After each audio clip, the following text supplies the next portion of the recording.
রমজানের এই পবিত্র মাসে আপনারা শুধু মুনাফার কথা না ভেবে আল্লাহ তাআলার সন্তুষ্টি অর্জনের লক্ষ্যে কাজ করুন, তার আদেশ মেনে চলার চেষ্টা করুন। বিশেষ করে রমজানে সবাই 5 ওয়াক্ত ফরজ নামাজ সব সময় জামাতে আদায় করবেন।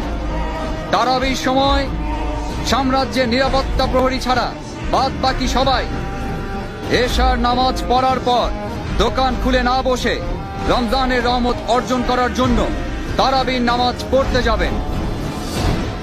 যারা নামাজ না পড়ে দোকানে এসে ব্যবসা করবে তাদের কঠোর শাস্তি দেয়া হবে। প্রত্যেক মুসলমান ব্যক্তির নামাজ ও রোজা পালন করা সবচেয়ে বড় দায়িত্ব।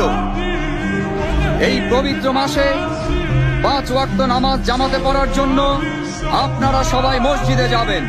বায়াজিদ মসজিদের ময়দানে ইবাদত করতে আসা মহিলাদের আশেপাশে ঘোরাঘুরি করলে বা কোনো ক্ষতি করলে অথবা কোনো বেয়াদবি করলে কঠিন শাস্তি পেতে হবে।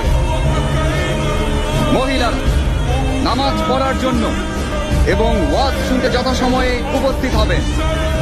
নামাজের সময় ব্যতীত মসজিদ প্রাঙ্গণে মহিলাদের আনাগোনা একেবারে নিষিদ্ধ করা হলো। মুসলিম এবং অমুসলিম কেউই দিনের বেলা জনসম্মুখে কোন রকম খাদ্য গ্রহণ করবেন না, পানি পান করবেন না। রাতের বেলা বিনা প্রয়োজনে ঘোরাঘুরি করা একেবারে নিষেধ। মহল্লাবাসী, ব্যবসায়ী এবং বাকি সবাই নিজেদের দোকান এবং বাড়ির আঙিনা সব সময় পরিচ্ছন্ন রাখবেন।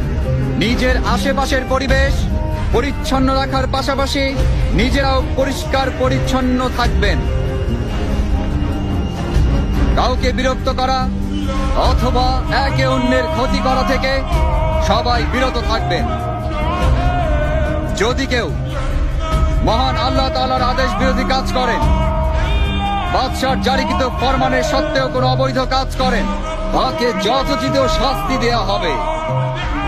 ধর্ম, শিষ্টাচার, নিষ্ঠা ছেড়ে যারা অভদ্র বা অন্যায় আচরণ করবেন এবং যারা মহান আল্লাহর হুকুম ছেড়ে হালাল ও হারামে কোন রকম ভেদাভেদ না করে জনসম্মুখে খাদ্য গ্রহণ করবেন, তাদেরকে গ্রেফতার করে আইন অনুযায়ী শাস্তি প্রদান করা হবে।